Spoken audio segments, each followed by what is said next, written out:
नमस्कार। जनता के लिए जनता की आवाज जनता समाचार में आपका स्वागत है। मैं हूं आपके साथ कंचन। आइए चलते हैं खबर की ओर। राजधानी भोपाल के गांधीनगर इलाके में प्लास्टिक मटेरियल के व्यापारी से 21 लाख की लूट का मामला सामने आया है। बदमाशों ने व्यापारी को प्लास्टिक बेचने का झांसा देकर भोपाल बुलाया। जब व्यापारी फ्लाइट से भोपाल पहुंचा तो 3 लोगों ने उसे कार में बैठा लिया। कार में बैठाकर उसे ग्वालियर हाईवे पर लेकर चले गए। रास्ते में पिस्टल दिखाकर मोबाइल से 21 लाख रुपए ट्रांसफर करवा लिया। इसके बाद उसे हाईवे पर ही छोड़कर फरार हो गए। क्राइम ब्रांच ने मामला दर्ज कर जांच शुरू कर दी है। बताया जाता है कि बदमाशों ने व्यापारी का मोबाइल तक छीन लिया था।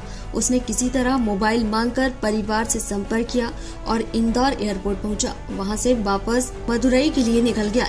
इसके बाद उसने वापस भोपाल आकर शिकायत दर्ज कराई। मामले की गंभीरता को देखते हुए क्राइम ब्रांच की टीम जाँच में जुटी। ये थी आज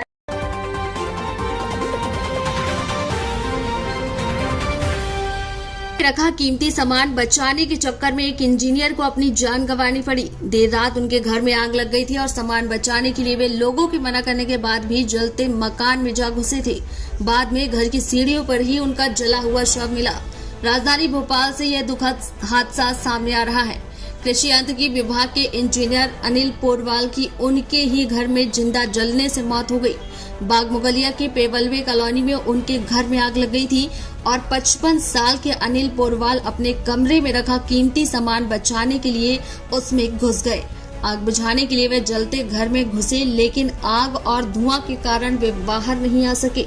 करीब 1 घंटे बाद जब फायर ब्रिगेड के कर्मचारी घर में दाखिल हुए तो उनका बुरी तरह से जला हुआ शव मिला उनके ही घर की सीढ़ियों में।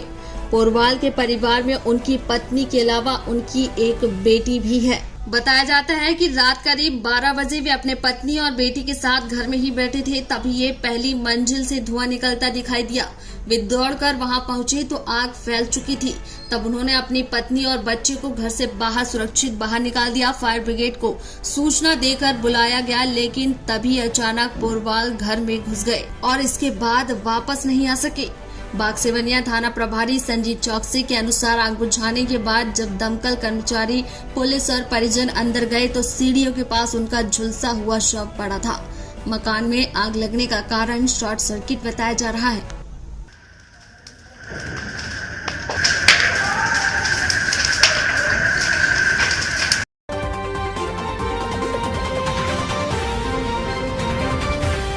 प्रदेश में चल रही पोस्टर पॉलिटिक्स में फोन पे के ट्वीट के बाद आज सियासत तेज हो गई है।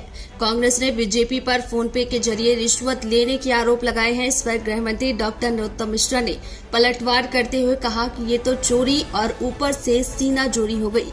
फोन पे वैसे भी कांग्रेस के लिए नहीं बना है। वहीं कांग्रेस विधायक कुणाल चौधरी ने आरोप लगाते हुए कहा कि क्या फोन पे के माध्यम से रिश्वत नहीं ली जा रही है? स्पष्ट करें, इस बात की जांच करें कि कहां से पैसा लिया जा रहा है। मध्य प्रदेश के अंदर 50% कमीशन की सरकार है। ऐसी सरकार के खिलाफ पूरी ताकत के साथ लड़ेंगे, पूरी ताकत के साथ कार्रवाई करेंगे। जनता और कार्यकर्ता इन पोस्टरों को लगा रहे हैं। वहीं कुणाल चौधरी ने आगे कहा कि फोन पे भी सुन ले, शासन भी सुन ले। अगर गलती की तो एक एक कार्यकर्ता, एक एक नेता को जनता निकालकर इनके मुंह पर पोस्टर लगाने का काम करेगी। मध्य प्रदेश में जो महाकाल का घोटाला हुआ उसमें 80% कमीशन लिया गया। सतपुड़ा भवन जला, जो भ्रष्टाचार की फाइलों की कब्रगाह बन गया। इसका जवाब हम जनता के बीच मांग रहे हैं, उनको जवाब देना पड़ेगा। इधर उधर की बात करने की कोशिश न करें। पूरी ताकत के साथ 50% की कमीशन वाली सरकार को उखाड़ देंगे। फोन पे को इतना अनइंस्टॉल करेंगे कि समझ में आ जाएगा। इधर उधर की बात ना करें। जनता की आवाज उठाने वालों को डराने की भी जरूरत नहीं है और उन्हें खुद भी शासन प्रशासन से घबराने की जरूरत नहीं है।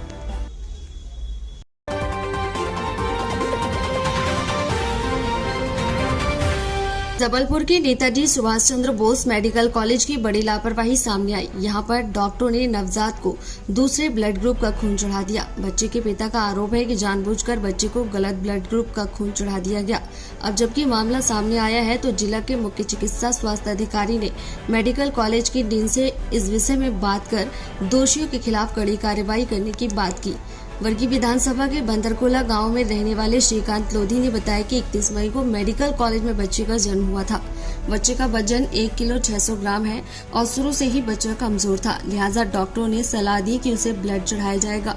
श्रीकांत को उसके नवजात बच्चे की रिपोर्ट दी गई, जिसमें लिखा था कि उसका ग्रुप AB+ पॉजिटिव है। बच्चे के पिता रिपोर्ट लेकर बैंक गए, जहां उसे AB+ की जगह A पॉजिटिव ब्लड दिया गया, जिसे लेकर वह बच्चा बांटा गया। डॉक्टरों ने बिना कुछ देखे ही ब्लड चढ़ा दिया।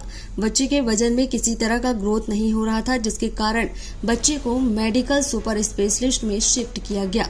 वहीं 16 जून को नवजात बच्चे को जब नर्सरी वार्ड से मेडिकल सुपर स्पेशलिस्ट में भर्ती किया गया, तो 28 जून को बच्चे को फिर ब्लड की जरूरत पड़ी, तो श्रीकांत फाइल लेकर मेडिकल ब्लड बैंक गया, जहां यह कहकर खून देने से मना कर दिया कि अभी इस ग्रुप का खून ब्लड बैंक में नहीं है। श्रीकांत को जब ब्लड बैंक से खून नहीं मिला तो वह प्राइवेट बैंक चला गया, जहां उसने रिपोर्ट दिखाई तो पता चला कि इससे पहले बच्चे को जो खून चढ़ाया गया था वह गलत ग्रुप का था। इतना सुनते ही श्रीकांत के होश उड़ गए। नवजात बच्चे के साथ बड़ी लापरवाही को लेकर श्रीकांत ने नर्सिंग वार्ड के HOD से भी शिकायत की, लेकिन कार्रवाई के नाम पर कुछ नहीं हुआ। ये थी आज की खबर। और खबरों को देखने के लिए हमारे चैनल को लाइक करें, शेयर करें, सब्सक्राइब करें और बेल आइकन की बटन को दबाना ना भूलें। आप देख रहे हैं जनता के लिए जनता की आवाज जनता समाचार। अन्य खबरों के लिए हमारा चैनल सब्सक्राइब करें।